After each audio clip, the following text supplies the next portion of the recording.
Hello दोस्तों, आज मैं आपको सुनाऊंगा एक बगुला और कछुए की कहानी। एक नदी किनारे पेड़ पर कुछ बगुले रहते थे। बगुले रोजाना कुछ कछुओं के बच्चों को नदी से लाकर खुद खा जाते थे और अपने नवजात बच्चों को दिया करते थे। कुछ दिन बीतने के बाद सभी कछुए बहुत परेशान रहते थे। एक दिन कछुओं ने आपस में कुछ बात की कि बगुला हमारे बच्चों को उठाकर ले जाता है, हमें अपने बच्चों को बचाने के लिए कोई उपाय करना पड़ेगा। सब आपस में बातें करते हैं, परंतु किसी के पास इसका कोई उपाय नहीं निकलता। वह संतोष करके बैठ जाते हैं। इधर बगुला रोजाना भोजन लाए और खुशी खुशी अपने बच्चों को भोजन खिलाए। और एक दिन बगुलों के बच्चों के पास एक सांप आ गया, जो नदी से कुछ दूर पर एक बिल में रहता था।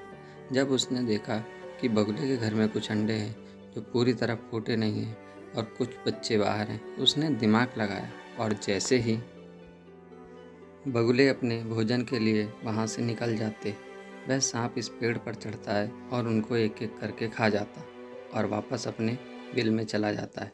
कई दिन ऐसे ही बीत गए। बगुलों को समझ नहीं आया कि उनका अंडा कम कैसे हो जाता है।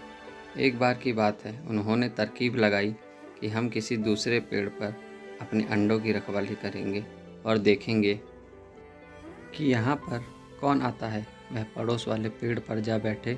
उन्होंने देखा कि थोड़ी देर बाद एक सांप आता है, बगुलों के बच्चों को तथा अंडों को खा जाता है। बगुले घबरा जाते हैं। उन्हें कुछ समझ नहीं आता कि वह कैसे सांप से अपना और अपने बच्चों का पीछा छुड़ाए। वह निराश पेड़ पर बैठे हुए थे। तभी नदी में से एक कछुए ने पूछा, बगुला भाई, आज तुम बहुत परेशान हो, क्या बात है? उस बगुले ने उस कछुए को बहुत उदासी से कहा कि मैं बहुत परेशान हूँ। यहाँ एक पेड़ पर बहुत जहरीला सांप हमारे अंडों को एक एक करके खाता जा रहा है। यह सुनकर कछुआ मन ही मन मुस्कुराया। कहने लगा, जब तुम हमारे बच्चों को खा जाते थे तब तुम्हें भी बहुत अच्छा लगता था। हमारे दिल पर क्या बीतती है, आज तुम पर बीत रही है, तो तुम उदास हो। कछुए ने एक तरकीब लगाई बगुले से बदला लेने की। कछुए ने कहा, मेरे पास एक उपाय है, अगर तुम करना चाहो तो तुम्हारे बच्चे बच सकते हैं। बगुले ने तुरंत पूछा, हाँ बताओ। तो कछुए ने कहा, पहाड़ी के पास एक नेवला रहता है, उसके बिल से लेकर उस सांप के बिल तक भोजन में कुछ मछलियाँ रख दो। वह उन्हें खाता हुआ उस सांप के बिल तक पहुंच जाएगा, जिससे कि वह सांप को मार सकता है।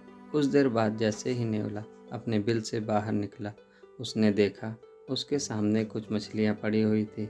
वह उसे खाता हुआ आगे बढ़ता गया और बढ़ते बढ़ते सांप के बिल तक पहुंच गया। उसने देखा वहां एक सांप है।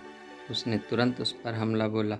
सांप नेवले की लड़ाई कुछ देर तक चली और आखिर में नेवले ने सांप को मार दिया। उसने चारों ओर देखा तो उसे कुछ बगुले और उसके बच्चे, कुछ अंडे दिखाई दिए। वह मन ही मन बहुत खुश हुआ और लालच में पड़ गया।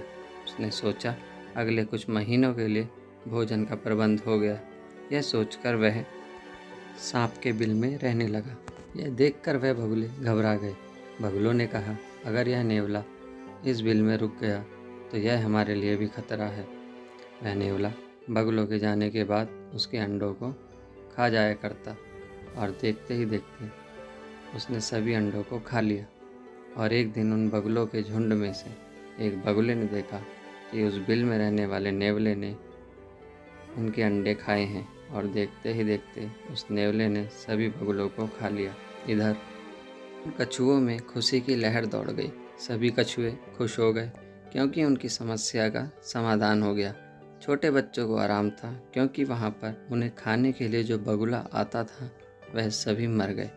इधर कुछ दिन नेवले को अब शिकार नहीं मिला तो वह वापस जाकर अपने बिल में रहने लगा। तो दोस्तों, अगर ये कहानी आपको अच्छी लगी तो प्लीज़ इस चैनल को सब्सक्राइब कर दीजिएगा। धन्यवाद।